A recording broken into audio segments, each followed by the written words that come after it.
और झारखंड से जुड़ी हुई बड़ी खबर इस वक्त आ रही है। इलेक्शन कमीशन ने गवर्नर को अपनी रिपोर्ट सौंप दी है। तो ऑफिस ऑफ प्रॉफिट मामले में गवर्नर को रिपोर्ट सौंपी जा चुकी है इलेक्शन कमीशन की तरफ से। मुख्यमंत्री हेमंत सोरेन से जुड़ा हुआ यह पूरा मामला, जिसमें राज्य भवन ने हालांकि इसकी पुष्टि नहीं की है, लेकिन जो जानकारी इस वक्त सामने आ रही है उस जानकारी के साथ खनन नील मामले से जुड़ा हुआ यह पूरा प्रकरण, जिसमें सीएम हेमंत सोरेन से जुड़े इस मामले में अब रिपोर्ट जो है वो राज्यपाल को सौंपी जा चुकी है। हमारे साथ इस वक्त जुड़ चुके हैं दिवाकर, जिसकी चर्चा हम बार बार कर रहे थे कि इस रिपोर्ट के आधार पर ही यह तय होगा कि मुख्यमंत्री हेमंत सोरेन का क्या होने वाला है। क्या सरकार की सेहत पर उससे कोई फर्क पड़ेगा? देखिए, निर्वाचन आयोग ने अपनी रिपोर्ट सौंप दी है, गवर्नर को रिपोर्ट भेज दी है। अब गवर्नर को यह फैसला लेना है कि इसमें गवर्नर क्या फैसला लेते हैं। लेकिन जो दलील दी गई है, जो हेमंत सोरेन है उनकी तरफ से वकीलों ने दलील दी कि ये ऑफिस ऑफ प्रॉफिट का मामला नहीं बनता है। लेकिन जो दूसरे पक्ष से जो दलील दी गई है उसमें यह कहा गया है कि जो पीपुल्स रिप्रेजेंटेटिव एक्ट 1951 का है, उसकी धारा 9A जो कहती है कि अगर ऐसे कुछ मामले आते हैं तो उसमें ऑफिस ऑफ प्रॉफिट का मामला बनता है और सीधे तौर पे सदस्यता रद्द की जानी चाहिए। तो अब देखना है कि निर्वाचन आयोग ने जो रिपोर्ट सौंपी है, दो बिंदुओं पर राय दी है। गवर्नर ने राय मांगी थी जब ये मामला प्रकाश में आया था। बीजेपी के वरिष्ठ नेता और पूर्व मुख्यमंत्री रघुवर दास ने ये डिमांड की थी कि इनकी सदस्यता रद्द की जानी चाहिए। गवर्नर ने निर्वाचन आयोग से राय मांगी थी और ये काफी कुछ दलील महीनों चली और दोनों पक्षों ने अपनी दलील रखी, लिखित दलील दी गई, सबमिट की गई और उसके बाद अब रिपोर्ट सौंप दी गई है। तो इसमें यह हो सकता है कि जो ऑफिस ऑफ प्रॉफिट का मामला बनता है उसमें सदस्यता रद्द हो सकती है। सदस्यता रद्द होती है तो अब ये देखने वाली बात होगी कि सदस्यता रद्द होने के बाद दोबारा चुनाव लड़ सकते हैं हेमंत सोरेन या नहीं। अगर हेमंत सोरेन दोबारा चुनाव लड़ सकते हैं तो ऐसी खबरें आ रही है, सोर्सेज से ये खबरें आ रही है कि जब सदस्यता रद्द होती है तो फिर वो दोबारा वोट ले सकते हैं और दोबारा चुनाव लड़ सकते हैं। और दूसरा विकल्प ये भी है कि हेमंत सोरेन अगर अपने पद से हटते हैं तो परिवार के किसी सदस्य को मुख्यमंत्री के पद पर आसीन कर सकते हैं। अगर इसके चूंकि हम इन विकल्पों पर जब चर्चा कर रहे हैं कि अगर रिपोर्ट में सदस्यता चली जाती है तो उसके बाद वो दोबारा पद का त्याग करने के बाद दोबारा से शपथ ले सकते हैं, उपचुनाव में जा सकते हैं, ये तमाम विकल्प है। लेकिन उन विकल्पों के साथ दूसरे पहलू की अगर हम बात करें, क्या उन्हें क्षमा दिया जा सकता है, उन्हें इंटीमेटम देकर ये कहा जा सकता है कि अब इस तरह की गलती न दोहराई जाए? देखिए, सदस्यता रद्द होने के बाद हेमंत सोरेन की मुश्किलें बढ़ सकती है, क्योंकि दो मामले जो है ऑलरेडी कोर्ट में चल रहे हैं। सुप्रीम कोर्ट तक मामला गया है। हालांकि अभी सुप्रीम कोर्ट ने झारखंड हाई कोर्ट जो है उसमें मामले की सुनवाई पर रोक लगाया है। लेकिन लगभग ये तय है कि हेमंत सोरेन की मुश्किलें बढ़ती जाएगी अगर सदस्यता रद्द होती है। ऑफिस ऑफ प्रॉफिट का मामला जो बनता है और उसमें सदस्यता रद्द होती है तो अब देखने वाली बात होगी कि जब सदस्यता रद्द होती है तो हेमंत सोरेन दोबारा चुनाव लड़ सकते हैं, चुनाव लड़ने के काबिल होंगे कि नहीं, क्योंकि फिर भ्रष्टाचार के मामले शुरू हो जाएंगे। बिल्कुल दिवाकर, अगर क्षमादान दे दिया जाता है तो ये एक तरीके का नजीर बन जाएगा। फिर लोग इसी तरह की अगर घटनाएं कर रहे हैं या फिर इस तरह की चीजों को दोहराया जाता है तो वो ये ग्राउंड रख सकते हैं कि एक तरफ हेमंत सोरेन को इस मामले में राहत दी गई थी। देखिए, पहली बार ये मामला, ये बिरले मामला है कि जब कोई मुख्यमंत्री हो और उन पर ऑफिस ऑफ प्रॉफिट का मामला हो। उनके पास खनन विभाग की जिम्मेदारी थी और अनगढ़ा पत्थर खनन लीज का जो मामला है, ये कहा जा रहा है कि उन्होंने पद पर रहते हुए इस लीज का आवंटन किया था और उसी आवंटन मामले में बीजेपी ने आक्रामक तरीके से प्रेस कॉन्फ्रेंस की और गवर्नर तक ये डिमांड रखी कि इनकी सदस्यता रद्द की जानी चाहिए।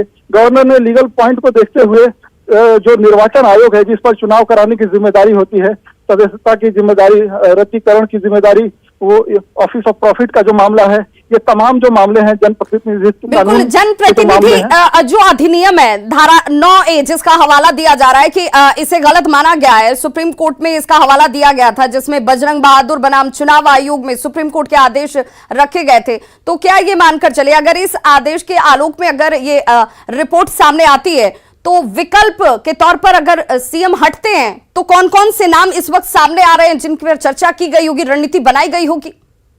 देखिए, गहमा गभी काफी दिनों से है। जब से ये मामला चल रहा है ऐसा नहीं है कि सत्ता पक्ष जो है बैठा हुआ है, सत्ता पक्ष भी अपनी तैयारियां कर रहा है। और 20 अगस्त को एक बैठक हुई थी जिसमें जो सत्ताधारी दल और गठबंधन है उसके विधायकों को बुलाया गया था। हालांकि 11 विधायक उसमें से गैर मौजूद रहे, कई अपने उनके कारण थे, लेकिन जो विधायकों की बैठक हुई वो इसी बाबत बुलाई गई थी कि अगर ऐसा होता है, उन्होंने तमाम विकल्पों पर चर्चा की और उसमें ये बात सामने आई कि अगर ऐसा होता है तो उसमें क्या हो सकता है।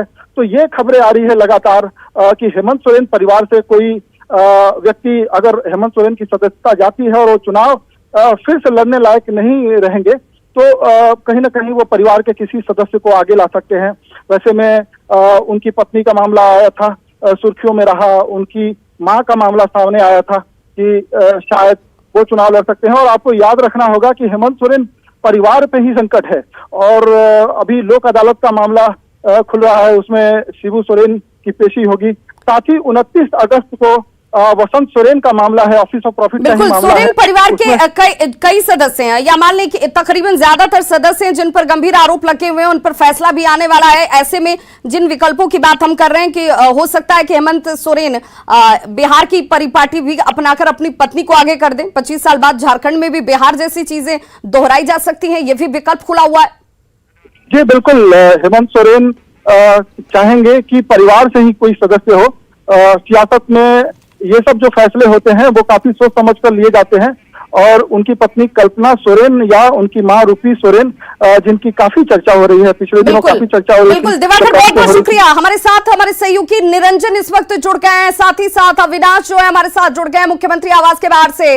और सीधे रुक करूंगी मैं अविनाश का। अविनाश, चर्चा अब सीधे तौर पर इस बात की होने लगी कि ऑफिस ऑफ प्रॉफिट मामले में रिपोर्ट जो सौंपी गई है, रिपोर्ट में क्या कुछ कहा गया है? निश्चित तौर पर यह चर्चा अब शुरू हो गई है और राजनीतिक हलकों में इस बात के जो अब तक कयास लगाए जा रहे थे, अब कुछ राजनीतिक दल के द्वारा अब उस पर मुहर भी लगाने शुरू कर दिए गए हैं कि जो मुख्यमंत्री हेमंत सोरेन है उनकी सदस्यता जा चुकी है। हालांकि अगर आप कहें औपचारिक रूप से इसकी अभी कहीं से भी कोई मुहर नहीं लगी है, कहीं कोई घोषणा नहीं हुई है। राज्यपाल रमेश बैस जब 2:30 बजे राज्यपाल रमेश बैस के रांची पहुंचने तक का इंतजार करना होगा, क्योंकि रिपोर्ट उनके पास ही भेजी गई है और वही औपचारिक तरीके से इस रिपोर्ट में क्या कहा गया ये रखेंगे। नहीं, जरूर, मैंने पहले ही कहा कि जब तक रमेश बैस यहां नहीं पहुंचते हैं और उनकी तरफ से कहीं कोई औपचारिक रूप से घोषणा नहीं की जाती है, तब तक ये जो राजनीतिक हलकों में जो चर्चा हो रही है, सोशल मीडिया पर जो पोस्ट डाले जा रहे हैं, उसे अभी फिलहाल आप उस पर मुहर नहीं लगा सकती हैं। मैं इस वक्त मुख्यमंत्री आवास के पास बाहर खड़ा हूं और बाहर की जो तस्वीर है, बहुत ज्यादा हलचल नहीं है, लेकिन ये बात जरूर है कि कुछ एक नेता, जैसे अगर पार्टी के केंद्रीय महासचिव की बात करें, विनोद पांडे अब से कुछ देर पहले पहुंचे हैं। अभी मुख्यमंत्री के जो सचिव हैं विनय चौबे, वो अभी यहाँ पहुंचे हैं। तो धीरे धीरे जैसे जैसे लोगों को इस बात की जानकारी हो रही है, वो जरूर मुख्यमंत्री आवास की तरफ पहुंचेंगे। जो यहाँ पर सुरक्षा के जो जवान हैं वो पहले से ज्यादा मुस्तैद हैं, जो मीडिया के लोग हैं, सहयोगी निरंजन भी हमारे साथ जुड़ गए हैं, हमारे साथ सहयोगी निरंजन भी जुड़ गए हैं, क्योंकि कहा जा रहा है कि तकरीबन 2:30 बजे के आसपास राज्यपाल रमेश बैस रांची पहुंचेंगे। निरंजन, तो क्या ये फेरबदल और इसी वजह से इस पर अभी अंतिम मुहर नहीं लग पा रही है कि इस रिपोर्ट में है क्या आखिर?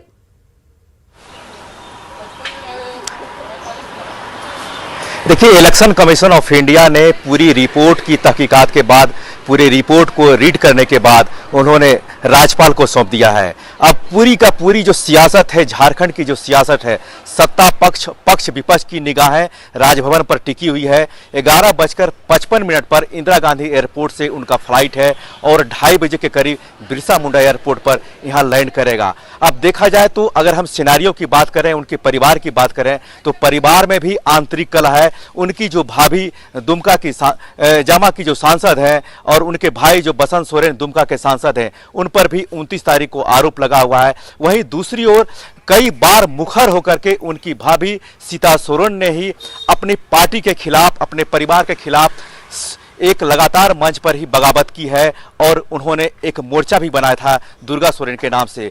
वहीं दूसरी ओर 29 अगस्त को भारत निर्वाचन आयोग में भी बसंत सोरेन का फैसला आने को लेकर के है। कुल मिलाकर के देखें तो 20 अगस्त को जिस तरह से मुख्यमंत्री आवास पर बैठक हुई थी, उसमें सोर्सेज क्या कह रहे हैं निरंजन, सोर्सेज क्या कह रहे हैं? खनन लीज आवंटन संबंधी ऑफिस ऑफ प्रॉफिट मामले में जो रिपोर्ट सौंपी गई है, उस रिपोर्ट में क्या कुछ हो सकता है? कोई सोर्सेज, किसी तरह की कोई जानकारी सामने आती हुई?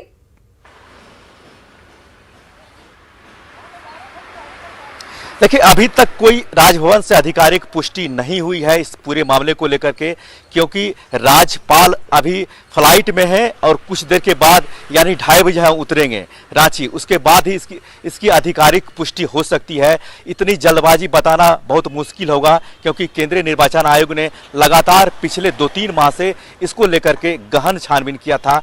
अब देखना है यह कि राज्यपाल अंतिम रूप से क्या फैसला लेते हैं, या पूरी तरह से झारखंड की सियासत राजभवन पर टिकी हुई है। और राज्यपाल की भूमिका कहना मुश्किल इसलिए होगा, राज्यपाल की भूमिका जो है वो इस वक्त बहुत महत्वपूर्ण हो जाती है।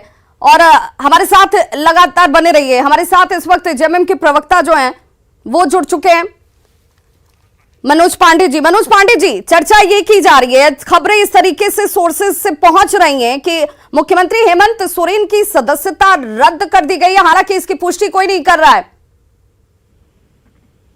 देखिए, अभी तक आधिकारिक कुछ सूचना हम लोगों को भी नहीं है, लेकिन जैसी कि खबर आ रही है विभिन्न माध्यमों से, ऐसा हम लोग को भी अंदेशा था कि एक लोकप्रिय सरकार को, एक लोकप्रिय मुख्यमंत्री को प्रचंड जनादेश के साथ जिसने शासन व्यवस्था संभाली हो, एक आंदोलनकारी का बेटा, एक आदिवासी झारखंड वासी मूलवासी का बेटा, उसको किसी न किसी तरह राजनीतिक रूप से तो ये लोग सक्षम है नहीं यहाँ पराजित करने के लिए, इसलिए इस तरह के हथकंडे अपना सकते हैं। लेकिन फैसला आ जाने दीजिए, निश्चित तौर पर जो भी विकल्प होगा बेहतर विकल्प होगा। रणनीति तो आप लोगों ने बना ली होगी रणनीति, क्योंकि इससे पहले जब बैठक हुई थी तमाम दलों के साथ तो इस रणनीति पर भी चर्चा की गई होगी कि अगर सदस्यता चली जाती है तो फिर क्या होगा, पार्टी क्या करेगी? देखिए, बहुत सारे विकल्प अभी हमारे सामने हैं। सबसे पहले तो हम उस आदेश की समीक्षा करके हम न्यायपालिका की ओर जाएंगे, उच्च न्यायालय, उच्चतम न्यायालय में हम गुहार लगाएंगे, वहां से न्याय हमको निश्चित तौर पर मिलेगा, उस पर स्टे होगा चुनाव आयोग के आदेश पर। लेकिन इससे बड़ी बात है कि जो जनादेश मिला है, 3.5 करोड़ जनता ने मुख्यमंत्री बनाया है, महागठबंधन को प्रचंड बहुमत मिला था, महागठबंधन की सरकार रहेगी, हमारे नेता हेमंत सोरेन है और हेमंत सोरेन रहेंगे। मनोज पांडे जी, अगर इस्तीफा देने की नौबत आ जाती है तो फिर क्या चुनाव दोबारा से लड़ने का विकल्प भी आप लोगों ने खुला रखा है? देखिए, चुनाव लड़ना तो चुनाव तो लड़ेंगे ही, तो जब एक जनप्रतिनिधि है, सदस्यता रद्द होगी, फिर से चुनाव होगा, चुनाव तो लड़ेंगे ही, उसमें कोई किंतु परंतु नहीं है। इस बीच इस टेन्योर में कौन चेहरा, किसको ये जिम्मेदारी दी जा सकती, किस पर हेमंत सोरेन पार्टी, सारे गठबंधन के दल का भरोसा होगा? देखिए, ये तय हमारी पार्टी और महागठबंधन के लोग बैठकर करेंगे, लेकिन जो जनता की आकांक्षा है, जनता की उम्मीद जो है, जो विश्वास है, वो हेमंत सोरेन जी पर है और हेमंत सोरेन ही रहेंगे। विधायक रहना नहीं रहना मुख्यमंत्री बनने के लिए आवश्यक नहीं है, मेरा व्यक्तिगत विचार है। और पूरे झारखंड की जनता अपील करेगी मुख्यमंत्री महोदय से कि वो इस्तीफा देते हैं, उसके बाद पुनः मुख्यमंत्री का पद संभालें, क्योंकि पूरे झारखंडी अस्मिता का सवाल है। लेकिन नैतिकता की बात भी तो उठेगी ना मनोज पांडे जी? नैतिकता, आप किस नैतिकता की बात कर रहे हैं? जरा केंद्रीय गृह मंत्री से पूछिए, 120 का मुलजिम है, वो इस्तीफा दिए हैं क्या? किस नैतिकता की बात करते हैं भारतीय जनता पार्टी के लोग? देखिए, मनोज पांडे जी, आपका भी तजुर्बा है, आप भी इस बात को जानते हैं कि अगर एक शख्स गड्ढे में कूदता है या उसकी तरफ से कुछ गलत किया जाता है तो वही परिपाटी हर शख्स अपनाए, ये जरूरी नहीं है। राष्ट्रीय दल कहलाते हैं, पार्टी भी डिफरेंस कहलाते हैं, क्या इनका क्या चरित्र है? और हम वो ऐसा कोई काम नहीं करेंगे जो संविधान के विपरीत हो, हम संविधान के अनुरूप ही काम करेंगे और सरकार हमारी रहेगी, मुख्यमंत्री हमारे हेमंत सोरेन रहेंगे। सारी पार्टियां इंटैक्ट हैं आपके गठबंधन की, सबकी एक ही राय है, एक मत्ता है? सारी पार्टी इंटैक्ट है, पूरे 50 विधायक एकजुट हैं। हो सकता है जरूरत पड़ने पर भाजपा के कुछ लोग आ जाए हमारे साथ। किसी के साथ आप सब संपर्क में हैं? बहुत सारे लोग संपर्क में हैं, नाम का खुलासा नहीं किया जा सकता। अच्छा मनोज पांडे जी, चूंकि चर्चा बहुत लंबे वक्त से चल रही है, जब से फैसले को सुरक्षित रख लिया गया था और अब तो बताया जा रहा है कि रिपोर्ट राज्यपाल को सौंप दी गई है, 2:30 बजे राज्यपाल पहुंचेंगे झारखंड यानी कि रांची, क्या इस बीच विकल्पों में कल्पना सोरेन भी शामिल है? देखिए, मैंने कहा कि महागठबंधन और हमारे पार्टी के नेता बैठक करके ये डिसाइड करेंगे, लेकिन जनता की आकांक्षा हेमंत सोरेन जी के साथ है, विश्वास हेमंत सोरेन जी के साथ है और उनको मुख्यमंत्री के रूप में सामने रखकर लोगों ने मतदान किया था। ये जनादेश का अपमान होगा और जनादेश का सम्मान करते हुए मुख्यमंत्री महोदय को पुनः फिर सत्ता में आना चाहिए और वोट लेना चाहिए। मनोज पांडे जी, आपको क्या, क्योंकि आपने पहले भी कहा था कि हम सबको उम्मीद है कि फैसला जो है वो हमारे पक्ष में होगा, क्योंकि कुछ कार्य ऐसे होते हैं जिसको लेकर के आप क्षमादान भी दिया जा सकता है, राज्यपाल का ये विशेष अधिकार भी है, तो आपको किस तरह की उम्मीद है? देखिए, मैं आपको बता दूं, क्षमादान की कोई बात नहीं है। 9A के तहत जो मामला दर्ज था, 9A में कहीं कोई प्रोविजन नहीं था, 9A के दायरे से बाहर था ये केस। उसके बावजूद भी अगर किसी के दबाव क्या, केंद्र सरकार के दबाव में चुनाव आयोग ने निर्णय लिया है, तो ऊपर अदालत है, हमको विश्वास है न्यायपालिका से हमें न्याय मिलेगा, निश्चित तौर पर मिलेगा। हम न्यायपालिका की शरण में जाएंगे। बिल्कुल, जिस 9A का आप हवाला दे रहे हैं, वही 9A तो ये कहती है कि भ्रष्टाचार का अगर आरोप लगता है या भ्रष्टाचार में आप शामिल रहते हैं, इसे भ्रष्टाचार की श्रेणी में रखा जाता है, प्रतिनिधि के तौर पर आपकी एक जिम्मेदारी, भूमिका है, उससे आप अलग नहीं है।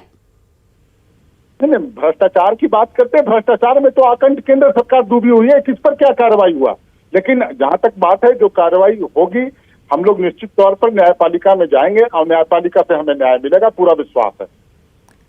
आप ये उम्मीद कर रहे हैं कि अगर फैसला पक्ष में आया तो बहुत अच्छा, अगर पक्ष में ना भी आया तो विकल्प हमारे सामने खुले, और सबसे पहला विकल्प न्यायपालिका का है? देखिए, मैं आपको बता दूं कि ये मामला उच्चतम न्यायालय में जाएगा। उच्चतम न्यायालय मेरिट के आधार पर निर्णय लेगा और मेरिट है इस केस में, और इस केस का फैसला हमारे पक्ष में आएगा। उच्चतम न्यायालय चुनाव आयोग के आदेश पर रोक लगाएगा, हमें पूरा विश्वास है, क्योंकि जनादेश बहुत बड़ी चीज होती है।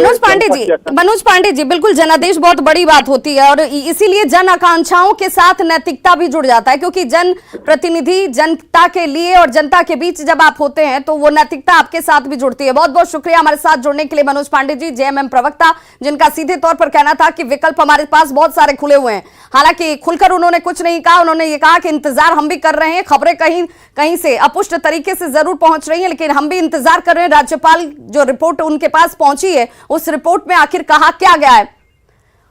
और हमारे साथ अविनाश लगातार जुड़े हुए हैं। अविनाश, आप भी सुन रहे होंगे, मनोज पांडे जी का सीधे तौर पर यह कहना था कि जिस भी अधिनियम के तहत ये तमाम चीजें लगाई जा रही हैं, और हमारे साथ इस वक्त पूर्व मुख्यमंत्री रघुवर दास जी जुड़ चुके हैं। रघुवर दास जी, पहले शख्स आप ही थे जिनकी तरफ से प्रेस कॉन्फ्रेंस में इस पूरे मामले को रखा गया, अब ये रिपोर्ट सौंपी जा चुकी है, आपके सोर्सेस क्या कहते हैं? रिपोर्ट में क्या मुसीबत हेमंत सोरेन की बढ़ेगी या सब कुछ ऑल इज वेल रहेगा? देखिए, हेमंत सोरेन की सरकार अपनी काली करतूतों के कारण ही आज मुसीबत पे पड़ी है। स्वयं मुख्यमंत्री रहते हुए मुख्यमंत्री जी ने अपने पैर पर कुल्हाड़ी मारने का काम किया। तो राज्य में जो आज राजनीतिक अस्थिरता का वातावरण देख रहे हैं, इसके लिए कोई एक शख्स जिम्मेदार है तो वह माननीय मुख्यमंत्री श्री हेमंत सोरेन जी। और 91(9)(a) की धारा के तहत जो एक्ट कहता है कि न सिर्फ सदस्यता इसकी जानी चाहिए, बल्कि इसे 6 साल के लिए डिबार भी करना चाहिए। और साथ ही साथ पीसी एक्ट, क्योंकि इन्होंने भ्रष्टाचार अपने भी किया और अपनी पत्नी श्रीमती कल्पना सोरेन को भी इन्होंने जमीन आवंटन करने का काम किया था। इन पर अब पीसी एक्ट की भी केस चलनी चाहिए। लेकिन जेएमएम तो सीधे ये कह रही है कि आप लोग एजेंसियों का इस्तेमाल कर रहे हैं और इसी के तहत निर्णय बदल भी दिए जाते हैं, दबाव बना भी दिया जाता है। ये बार बार आरोप लगाया जा रहा है कि नैतिकता सिर्फ हमारे लिए क्यों, सामने वाले के लिए भी नैतिकता का हवाला होना चाहिए। बात नैतिकता का नहीं है मैडम, मैंने कहा ना कि ये जो आज सरकार मुसीबत में है तो अपनी करतूतों के कारण है। इसमें बीजेपी और ईडी और सीबीआई का, हमने कहा था क्या कि मुख्यमंत्री जी अपना लीज आवंटन कर लो अपने नाम पर? ईडी ने कहा था क्या? सीबीआई ने कहा था क्या? बिल्कुल रघुवर जी, तो आपको लग रहा है कि इस रिपोर्ट में ये फैसला जो है वो एक तरीके से नजीर भी बनेगी कि यहाँ पर अगर मुख्यमंत्री यानी जिस संवैधानिक पद पर वो हैं उस पद पर रहकर वो इस तरह के कार्य नहीं कर सकते हैं और इसीलिए ये सदस्यता जा रही है, ऐसा संभव हो सकता है रिपोर्ट में? निश्चित रूप से कानून के तहत, चाहे हम हो चाहे आप हो, कानून के तहत कार्रवाई होनी चाहिए और एक निश्चित रूप से एक मील का पत्थर साबित होगा कि कोई भी देश का मुख्यमंत्री, मंत्री या जनप्रतिनिधि आप सरकारी में आप कोई भी व्यापार नहीं कर सकते, एक्ट कहता है। तो निश्चित रूप से मील का पत्थर साबित होगा, किसी प्रदेश में फिर इस तरह की घटना पुनरावृत्ति ना हो। और हमें लगता है कि देश का पहला ये राज्य का मुख्यमंत्री है जो स्वयं लीज लेकर अपने पैर पर कुल्हाड़ी मारने का काम किया। रघुवर जी, तो क्या 2:30 बजे तक का इंतजार करना होगा जब राज्यपाल रांची पहुंचेंगे और तभी फैसले के बारे में जानकारी पूर्ण रूप से आ पाएगी?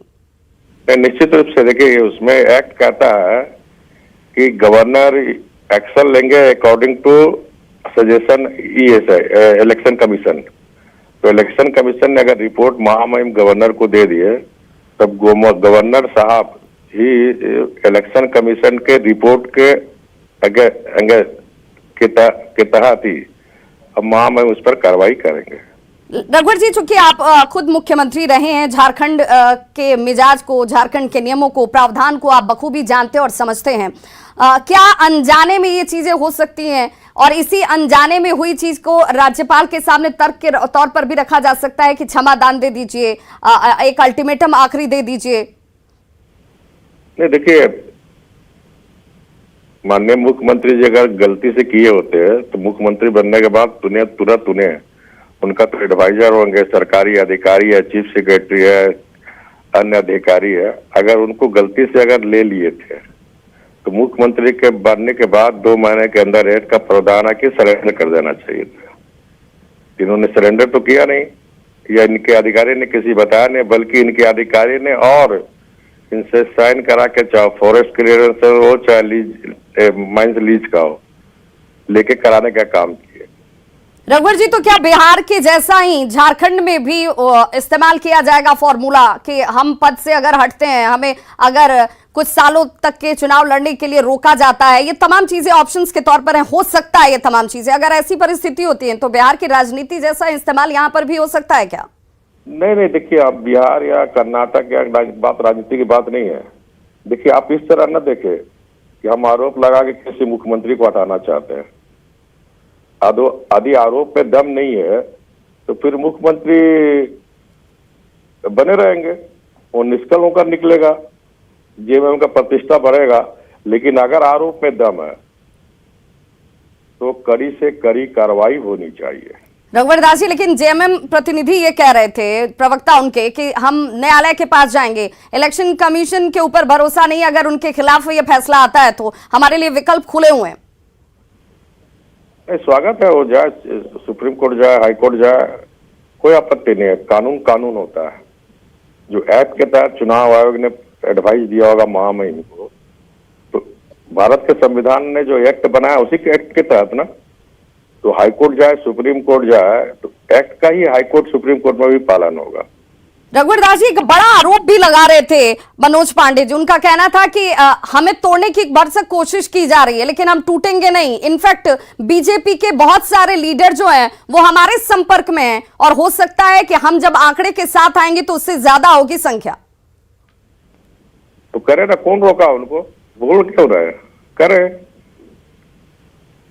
इनके खुद के घर में आग लगी हुई है। अभी आप सबने दिखाया ना, 3 विधायक कलकत्ता में पैसा लेकर पकड़ाया। उसके पीछे भी तो बीजेपी के ऊपर ही आरोप लग रहे हैं कि भाई खरीदने की कोशिश की जा रही थी, हम बिके नहीं, हम टूटे नहीं। उन तीनों विधायक का आपने स्टेटमेंट सुना? किस पर आरोप लगा रहे थे तीनों विधायक? कांग्रेस के एमएलए पर ही आरोप लगा रहे थे। तीनों विधायक का आपने सुना ना? जी। किस पर आरोप लगा रहे थे? अगर सदस्यता रद्द नहीं होती है रघुवर दास जी, तो आपको नहीं लगता है कि एक नई परंपरा, एक नई परिपाटी शुरू हो जाएगी?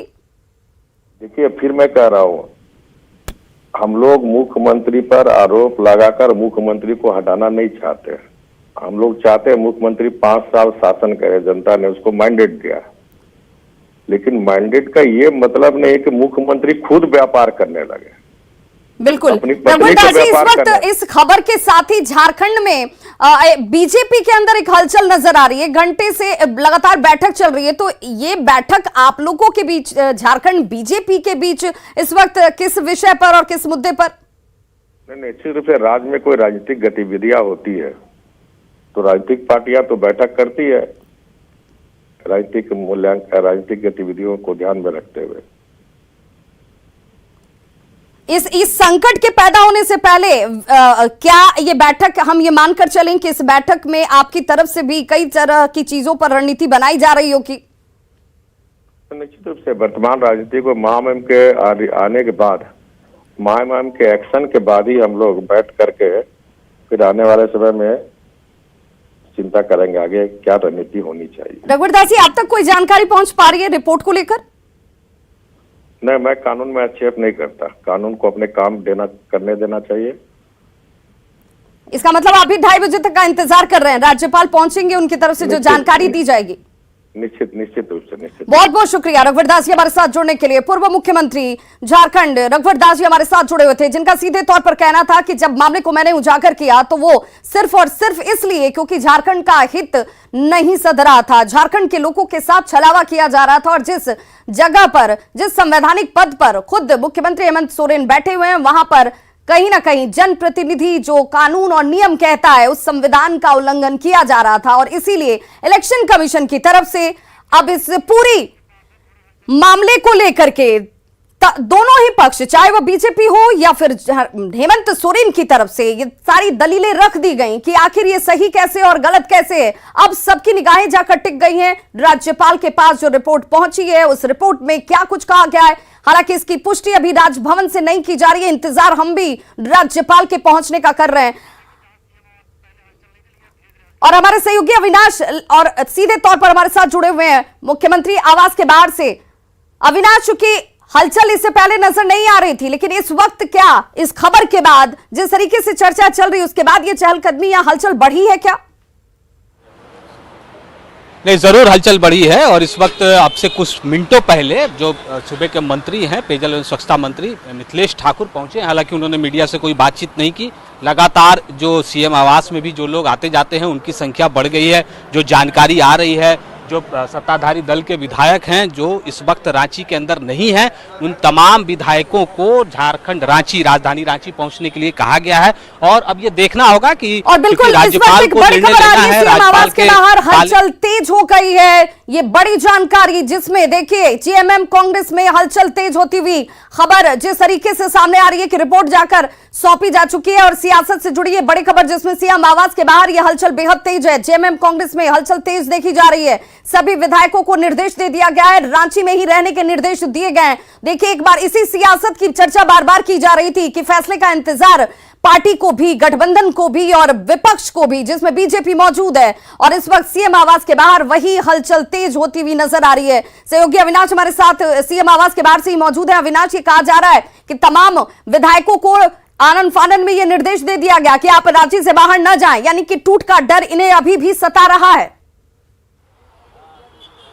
नहीं, देखिए, आनंद फानंद नहीं, अगर आपने देखा होगा इससे पहले भी जो मुख्यमंत्री के आवास पर बैठक हुई थी उसमें भी ये कहा गया था कि जो अगले कुछ दिन होंगे उसमें जो पार्टी के विधायक हैं, जो गठबंधन दल के जो विधायक हैं, वो राज्य से बाहर नहीं जाएंगे। अब जो अपडेट आ रहे हैं उसके मुताबिक ये कहा जा रहा है कि ज्यादातर विधायकों को ये फोन जानी शुरू हो गई है कि वो रांची पहुंचेंगे। तो जैसे जैसे सत्ताधारी दल के विधायक रांची पहुंचने शुरू होंगे एक नई रणनीति बनेगी। और मैंने पहले भी कहा कि जब तक राज्यपाल की तरफ से कोई निर्णय नहीं लिया जा सकता है, सीएम आवास से जो आगे की जो प्रक्रिया है वो संभवतः सामने तस्वीरों में नहीं दिखेगी, लेकिन जो अंदर खाने जो रणनीति है वो रणनीति जरूर बनाई जा रही है। और मैंने कहा कि सभी विधायकों को ये कह दिया गया है कि वो रांची पहुंचेंगे। बहुत सारे विधायक हैं, कल आपको पता है कि कैबिनेट की बैठक हुई थी, तो जो कैबिनेट के जो मंत्री हैं वो भी इस वक्त राजधानी रांची में ही है, इसलिए बहुत ज्यादा दिक्कत नहीं है। सिर्फ इंतजार है तो राज्यपाल के रांची पहुंचने का। और राज्यपाल जैसे ही रमेश बैस पहुंचेंगे और उनके तरफ से कोई आधिकारिक रूप से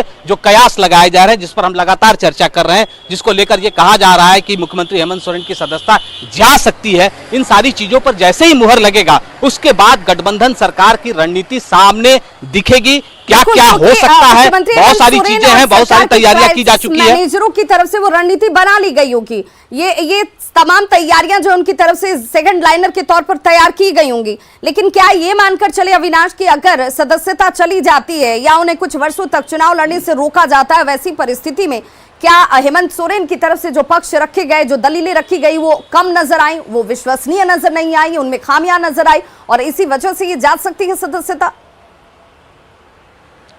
निश्चित तौर पर जब चुनाव आयोग में दोनों ही पक्षों ने अपने अपने राय रखे, अपनी दलीलें रखी हैं, अपने कागजात रखे, जो डॉक्यूमेंट्स थे उससे संबंधित जो आरोप लगे थे वो रखे गए थे, सौंपे गए थे, उसी के आधार पर यह निर्णय हुआ होगा, इसमें कहीं कोई दो राय नहीं है। अब अगर निर्णय पक्ष में आता है तो कोई बात नहीं, अगर उसके विरोध में आता है तो ये कहा ही जा सकता है कि जो तथ्य रखे जाने चाहिए थे या जो कागजात प्रस्तुत किए जाने चाहिए थे वो संभवतः जो चुनाव आयोग जो सोच रही थी, जो चुनाव आयोग के जहन में थी बात, जो आरोप लगे थे बीजेपी की तरफ से और यहाँ से जो लिखित रूप से जो शिकायत दी गई थी राज्यपाल के थ्रू, वो कहीं ना तो क्या बीजेपी ने मजबूती से अपना दलील रखा, अपने पक्ष को रखा है और अब इंतजार भी इसी बात का किया जा रहा है कि आखिर रिपोर्ट में राज्यपाल के पास जो पहुंची है रिपोर्ट वो क्या आई है? इस वक्त आगे क्या कुछ हो सकता है? जिन विकल्पों की बातचीत हम बार बार कर रहे हैं कि ये विकल्प क्या हो सकते हैं, तो वो तमाम विकल्प हम आपको ग्राफिक्स के जरिए दिखा दें। चुनाव लड़ने के लायक होंगे या नहीं होंगे, ये तमाम चीजें इस वक्त देखिए इस फैसले के बाद ही टिक जाती हैं। अब आगे क्या हो सकता है? दोबारा शपथ लेकर सीएम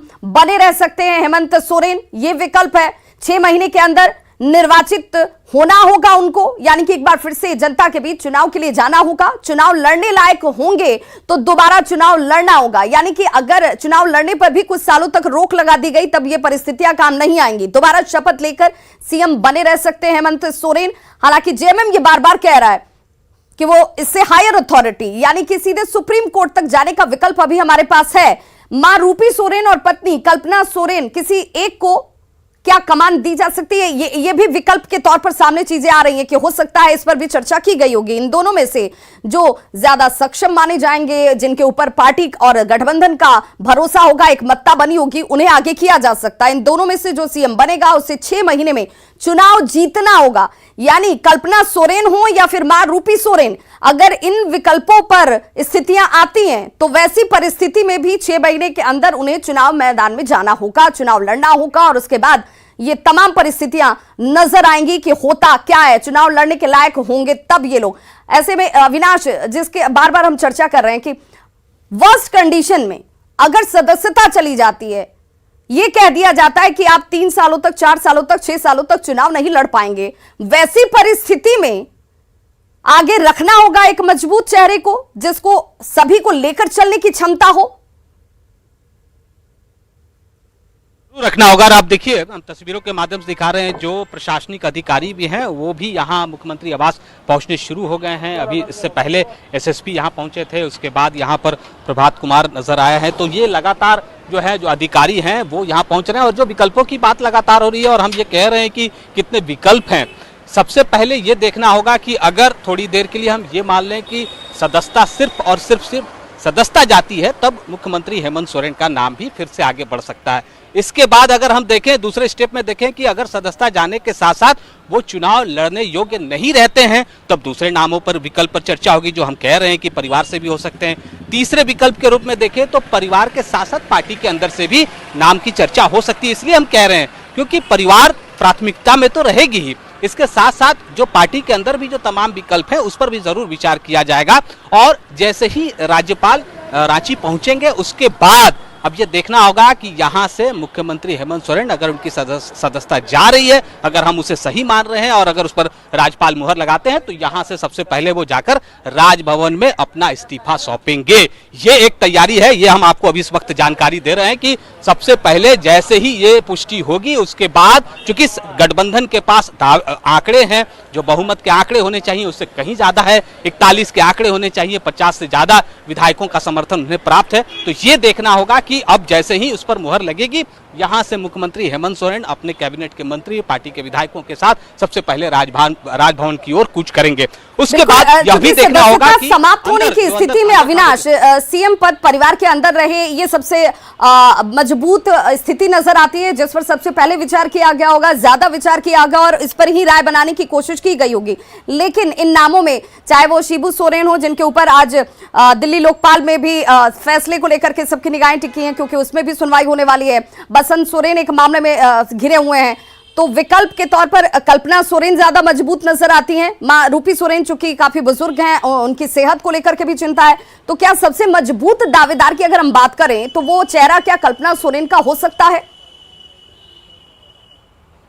नहीं, देखिए उसको लेकर एक जो चर्चा पहले से ही हो रही है झारखंड की राजनीति में, वो ये है कि कल्पना सोरेन एसटी सीट से चुनाव नहीं लड़ सकती हैं। ये लोगों का कहना है, ये एक तर्क भी है कि जहां से वो बिलोंग करती है और जहां उनके नाम के आगे कल्पना मुर्मू है, तो वो आप यहां एसटी सीट के लिहाज से अगर आप बात करें तो संभवतः उसमें कुछ टेक्निकली वो चुनाव लड़ने योग्य शायद नहीं है, ये जानकारी दी जा रही है। मैं इस पर कहीं से कोई इसकी पुष्टि नहीं कर रहा हूं, लेकिन इस तरह की चर्चा जरूर पिछले कुछ दिनों से हो रही है। इसलिए न सिर्फ कल्पना सोरेन बल्कि कल्पना सोरेन के साथ जो रूपी सोरेन है उनकी भी चर्चा हो रही है, उनके नाम की भी चर्चा हो रही है। तो यहाँ आप देखें कि गाड़ियों का जो आने जाने का सिलसिला है वो अब पहले के मुकाबले तेज हो गया है, ज़्यादा से ज़्यादा लोग अब यहाँ पहुँचने शुरू हो गए हैं और मैंने पहले भी कहा कि पार्टी के विधायक भी अगले कुछ मिनटों के बाद या हम कहें कि कुछ समय के बाद लगातार यहाँ पहुँचेंगे और एक बैठक भी होगी। अब तक जो अंदर के जो अपडेट हैं आपको बता दें कि इस वक्त मुख्यमंत्री आवास के अंदर जेएमएम के जो महासचिव हैं विनोद पांडे अंदर मौजूद हैं, जो सूबे के मंत्री हैं मिथिलेश ठाकुर यहाँ मौजूद हैं और जो कुछ प्रशासनिक जो पुलिस के अधिकारी हैं वो यहाँ पहुंचे हैं। तो संभवतः जैसे जैसे मैंने कहा कि समय बढ़ेगा, घंटा चढ़ेगा, वैसे वैसे यहाँ पार्टी के नेता, विधायक, मंत्री यहाँ पहुंचने शुरू हो जाएंगे। दूसरी ओर जो मैंने कहा था कि यहाँ से जो अगली रणनीति होगी वो राजभवन के लिए होगी और राजभवन की रणनीति के साथ ये भी अटकलें तेज हो जाएंगी कि आखिर क्योंकि आंकड़ा इस वक्त गठबंधन के पास है तो वो कौन सा चेहरा हो सकता है जिस पर मुख्यमंत्री हेमंत सोरेन, जो इस वक्त मुख्यमंत्री हेमंत सोरेन हैं, वो विश्वास जताते हैं। वो परिवार से चेहरा होगा, परिवार से नाम होगा या पार्टी के अंदर से कोई नाम सामने आता है। बिल्कुल अविनाश, तो ये इस वक्त सेकंड लाइन क्या हो सकता है, किस विकल्प के साथ तैयारी की गई है, किस पर सबकी सहमति बनाई गई है, क्योंकि फैसला आने से पहले मुलाकातों का दौर भी खूब चला है, बैठकें भी हुई हैं। हालांकि बैठक में इस एजेंडे की चर्चा भले न की गई हो जैसा नेताओं की तरफ से और विधायकों की तरफ से कहा गया, लेकिन इससे पहले सीधे हम रुख कर लेते हैं अपने सहयोगी संजय का। संजय हमारे साथ जुड़े हुए हैं। संजय, चूंकि चर्चा इस वक्त लगातार और बहुत तेजी से की जा रही है कि सोर्सेज क्या कहते हैं और इस वक्त राज्यपाल के पास जो रिपोर्ट है उस रिपोर्ट में क्या कहा गया है, राज्यपाल की तरफ से क्या हेमंत सोरेन को राहत मिल सकती है या उनकी सदस्यता जा सकती है, इस पर गहमा गहमी राज्य में जरूर बढ़ गई है।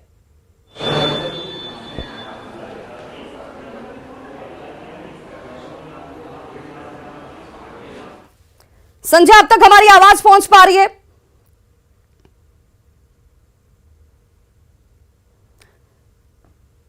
तो हमारे सहयोगी संजय से हमारा संपर्क नहीं हो पा रहा है, जुड़ने की कोशिश करेंगे। लेकिन इस बीच देखिए लगातार नेताओं के पहुंचने का सिलसिला शुरू हो चुका है। रांची एसएसपी सीएम हेमंत सोरेन के आवास पहुंचे हुए हैं और देखिए जहां पर लोगों और विधायकों के पहुंचने का सिलसिला शुरू हुआ है तो वहां पर अधिकारी भी इस वक्त पहुंचते नजर आ रहे हैं। चाक चौबंद सुरक्षा भी कर दी गई है और इसके साथ ही साथ झारखंड बीजेपी के अंदर भी देखिए हलचल बहुत तेज हो गई है, जिसमें राज्यसभा सांसद आदित्य साहू जो हैं वो बीजेपी कार्यालय पहुंचे हुए हैं। वहां पर भी एक अलग बैठक चल रही है, उस बैठक में अध्यक्ष दीपक प्रकाश हैं, बाबूलाल मरांडी हैं। तो वहां पर किस तरह की रणनीति पर चर्चा चल रही है ये भी अब बहुत ज्यादा तेजी से चर्चाओं में शामिल होता हुआ। वही हमारे सहयोगी संजय हमारे साथ इस वक्त जुड़ चुके हैं। संजय, रांची की बात करेंगे, किस तरह की हलचल, क्योंकि राज्यपाल के पास रिपोर्ट अब जा चुकी है लेकिन रिपोर्ट में क्या है ये सभी के लिए इस वक्त सवालों के तौर पर ही खड़ा है।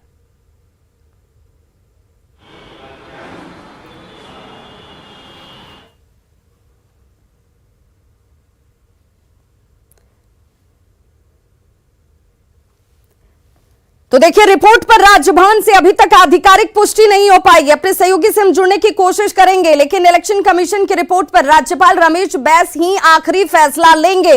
उन्हीं की तरफ से यह बताया जाएगा कि आखिर हेमंत सोरेन का क्या होगा। इसके लिए थोड़ा इंतजार करना होगा, क्योंकि पहले चूंकि राज्यपाल जिन्होंने इस इलेक्शन कमीशन के फैसले को जिसने सुरक्षित रख लिया था, राज्यपाल के पास रिपोर्ट जाने का इंतजार किया जाता। राज्यपाल दिल्ली में मौजूद थे, 11 बजे के पहले उनकी फ्लाइट थी, लेकिन कुछ फ्लाइट के कैंसिल होने की वजह से ये वक्त बदलता है और अब 2:30 बजे बताया जा रहा है कि राज्यपाल रमेश बैस जो है वो रांची पहुंचेंगे और उसके बाद जो रिपोर्ट है उस रिपोर्ट के आधार पर क्या फैसला लिया जाता है ये राज्यपाल की तरफ से औपचारिक तौर पर सामने आ पाएगा। लेकिन जो हलचल है, जो इस वक्त राजनीतिक सरगर्मी बढ़ी हुई है, उसके बाबत सभी विकल्पों पर चर्चा शुरू कर दी गई है। चाहे वो जेएमएम की बात हो, कांग्रेस की बात हो, आरजेडी की बात हो, एक तरफ उधर चर्चाओं का दौर शुरू हो चुका है, मीटिंग शुरू हो चुकी है, लगातार बैठकों के जरिए रणनीति पर चर्चा और विचार विमर्श किया जा रहा है। तो दूसरी तरफ विपक्षी पार्टी बीजेपी की तरफ से भी झारखंड बीजेपी कार्यालय में हलचल इस वक्त बढ़ी हुई है।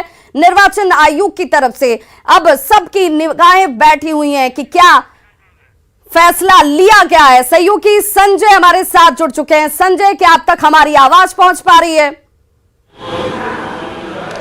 जी बिल्कुल संजय, किस तरह की हलचल इस वक्त राजनीतिक तौर पर झारखंड में देखने को मिल रही है फैसले के पहले? जी बिल्कुल, इस समय हम पार्टी दफ्तर में मौजूद हैं बीजेपी के, और यहाँ पर लगातार जो 1-1.5 घंटे से बैठक चल रही है। प्रदेश अध्यक्ष दीपक प्रकाश से मौजूद हैं, साथ में नेता विधायक दल के नेता हैं जो है आपको बाबूलाल मरांडी हैं। लेकिन हम इस समय मौजूद हैं राज्यसभा सांसद आदित्य साहू जी हमारे साथ, हम उनसे बात करेंगे कि जिस तरीके से जो अभी तमाम राजनीतिक घटनाक्रम सामने आया है, क्या कहेंगे आप? देखिए, तो झारखंड राज्य के लिए बहुत ही दुर्भाग्यपूर्ण विषय है। पूरे देश और दुनिया में झारखंड को फिर से एक बार शर्मसार होने की स्थिति में झारखंड पहुंची है। और जिस उम्मीद और भरोसा के साथ लोगों ने जेएमएम, कांग्रेस और आरजेडी को जन समर्थन देकर के सरकार में बिठाने का काम किया था, और अब सरकार के सर्वोच्च पद पर बैठे माननीय मुख्यमंत्री जी ने अपने नाम से लीज का खनन पट्टा लेकर के ये साबित कर दिया है कि ये जो क्षेत्रीय पार्टियां हैं वो राज्य का विकास नहीं चाहती, वो अपने और अपने परिवार, अपने शुभचिंतक को, अपने नज़दीकी लोगों का विकास चाहती है। और झारखंड राज्य के लिए बहुत ही दुर्भाग्य का विषय है। निर्वाचन आयोग ने जो सीलबंद लिफाफे में जो राजभवन जो भेजा है, मतलब उसमें क्या हो सकता है? ये तो निर्वाचन आयोग का विषय है। जब निर्वाचन आयोग का जो निर्णय होगा, जो भी निर्णय होगा सबों के सामने होगा, सामने आने के बाद ही उस पर कुछ बोला जा सकता है। निर्वाचन आयोग इस मामले में स्वतंत्र है, जो भी वो निर्णय देगी उसका सभी लोग लोकतंत्र में स्वागत करेंगे। इस मामले में चूंकि शिकायतकर्ता जो याचिकाकर्ता खुद बीजेपी ही है, तो आप लोग की ओर से क्या दलील दी गई थी? देखिए, भारतीय जनता पार्टी ने इस राज्य का निर्माण किया था, सरदार अटल जी ने इस राज्य को निर्माण किया था। तो स्वाभाविक है कि भारतीय जनता पार्टी और उनके असंख्य कार्यकर्ता, हमारे नेताओं का इस राज्य के प्रति बहुत लगाव रहा है और चिंता भी रहती है। और जिस प्रकार से 2.5 वर्षों में कांग्रेस, जेएमएम, आरजेडी ने इस राज्य को चौराहे पे लाकर बीच में खड़ा करने का काम किया है, चौतरफा गिरावट हुई है। इससे भारतीय जनता पार्टी का एक एक कार्यकर्ता सहित पूरे राज्य की आम जनता अपने आप को काफ़ी चिंतित महसूस कर रही है। चिंता में लोग हैं कि इस राज्य को किसकी नज़र लग गई, जो सारे के सारे काम ठप पड़े हुए हैं। आप विश्वास नहीं करें, जब बिजली जाती है, ट्रांसफार्मर जलते हैं, तो 2-2 महीने तक ट्रांसफार्मर आज गाँव में नहीं लगते हैं। इस वक्त हमारे साथ एक बड़ी जानकारी भी अपने दर्शकों को देते चले। जिस फैसले का इंतजार किया जा रहा है उस पर प्रतिक्रियाओं का दौर अब शुरू हो चुका है। निशिकांत दुबे से हमारे सहयोगी अनिकेश ने बातचीत की है, क्या कुछ वो कह रहे हैं जरा सुनते हैं।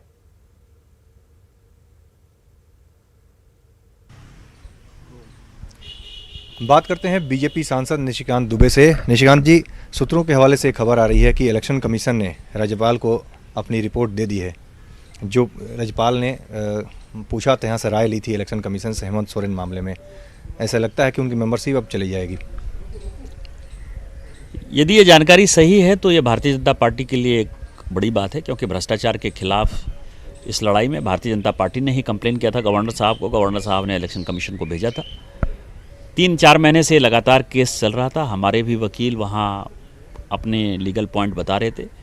यदि इलेक्शन कमीशन ने इस तरह का फैसला किया है तो नैतिक आधार पर मुख्यमंत्री को आज ही इस्तीफा दे देना चाहिए। लेकिन गवर्नर अभी दिल्ली में थे, 2-3 दिनों से दिल्ली से जा रहे हैं रांची। रांची जाने के बाद ऐसा माना जा रहा है कि इस पर कुछ फैसला करेंगे। नहीं, फैसला इसमें करने का क्या है? इलेक्शन कमीशन ने उनकी सदस्यता रद्द कर दी, केवल उस सदस्यता को, उस ऑर्डर को जो है इम्प्लीमेंट करा देना है। गवर्नर साहब कस्टोडियन है संविधान के, तो वो निश्चित तौर पर जो है उसको आज ही इम्प्लीमेंट कराने की कोशिश करेंगे। अगर मेंबरशिप जाती है तो मुख्यमंत्री हेमंत सोरेन अपने बदले किसी और भी मेंबर को बना सकते हैं जो कि विधानसभा का सदस्य हो, या फिर किसी दूसरे व्यक्ति को भी सीएम की कुर्सी दे सकते हैं। उस सिचुएशन में आप लोगों का क्या डिमांड होगा? आप क्या डिमांड करते हैं सीएम से? देखिए, हम मिड टर्म पोल पे जाना चाहते हैं। हम कहते हैं मुख्यमंत्री को कि भ्रष्टाचार के आधार पर आपकी सदस्यता गई है, आप 81 की 81 विधानसभा में चुनाव कराइए। जहाँ तक उनको बनाने का सवाल है, वो कल्पना सोरेन जी को ही छोड़िए, बात छोड़िए। वो दाऊद इब्राहिम को भी मुख्यमंत्री बना सकते हैं, और प्रेम प्रकाश जो AK-47 के साथ पकड़ाया है, तो वो किसी को भी बना दे, लेकिन हम चुनाव चाहते हैं और भारतीय जनता पार्टी चुनाव की तैयारी कर रही है। चलिए, बहुत बहुत धन्यवाद। तो ये थे बीजेपी सांसद निशिकांत दुबे, जिनका कहना है कि हम लोग चुनाव की तैयारी में जाने के लिए तैयार हैं और मुख्यमंत्री हेमंत सोरेन को भी मिड टर्म पोल में जाना चाहिए। कैमरामैन रमेश के साथ अमितेश सिंह, न्यूज़ 18 दिल्ली। तो निशिकांत दुबे को आप सुन रहे थे, जिनका सीधे तौर पर यह कहना था कि भ्रष्टाचार के मामले में लिप्त थे और यह फैसला आना स्वाभाविक है। हालांकि फैसले को लेकर अभी आधिकारिक पुष्टि नहीं की गई है, लेकिन उनके ट्वीट को अगर देखा जाए तो आज से ठीक 2 दिन पहले ही उन्होंने ये ट्वीट कर दिया था कि खेला हो गया है, काम हो गया है। तब से ही आशंका ये जाहिर की जा रही थी कि ये फैसला क्या हेमंत सोरेन के खिलाफ आने वाला है, उनकी सदस्यता जाने वाली है। हालांकि निशिकांत दुबे ये सीधे तौर पर कह रहे हैं कि जिस पद पर वो बैठे हुए हैं वहां पर नैतिकता। और हमारे साथ रांची से सीधे पत्रकार विनय जी जुड़ चुके हैं। विनय जी, इस हालात को देखकर जिस पर अब चर्चा की जा रही है, उसे आप कैसे देखते हैं और झारखंड की राजनीति पर उसका कितना असर होता हुआ आपको दिख रहा है? देखिए, अभी आधिकारिक रूप से राज्यपाल जब पहुंचेंगे यहाँ 2 बजे, और उसके बाद जब सार्वजनिक होगा चुनाव आयोग का जो निर्णय है, उसके बाद ही सही ढंग से विश्लेषण हो पाएगा। लेकिन अभी चूंकि एक उड़ती हुई खबर है कि आ गया है और कुछ लोग इस तरह की बातें कर रहे हैं कि उनकी सदस्यता रद्द हो गई, तो मैं ऐसा नहीं मानता हूँ। मैं मानता हूँ कि जब राज्यपाल यहाँ आ जाएं और राज्यपाल आधिकारिक रूप से कोई विज्ञप्ति जारी करे या प्रेस कॉन्फ्रेंस करके कहे या फिर मुख्यमंत्री को कहे, तब आप उसको आधिकारिक रिपोर्ट मान सकते हैं। और जब अभी तो शुरुआती दौर है और लोग कह रहे हैं कि अभी राज्यपाल की रिपोर्ट आई है, और राज्यपाल की रिपोर्ट आई है तो सीलबंद लिफाफा कह रहे हैं कि लोग हैं, जो हम लोग के सूत्र बता रहे हैं कि सीलबंद लिफाफा है। तो रिपोर्ट के बारे में जो निशिकांत दुबे कुछ बातें कर रहे हैं, उसी को आधार बनाकर सारी खबरें चल रही है। तो निशिकांत दुबे के आधार बनाकर कितनी बात कही जाए, ये उचित मुझे नहीं लगता। बिल्कुल। विनय कुमार जी, आपके तजुर्बे से मैं जानना चाहती हूँ, ये पहला ऐसा मामला है जहां पर किसी संवैधानिक पद पर रहते हुए लाभ के पद पर आप नहीं जा सकते हैं, खुद ही आवंटन का किया जाना और उसको अपने नाम पर ही करा लेना, ये पहला मामला है। झारखंड के लिए दुर्भाग्य है। देखिए,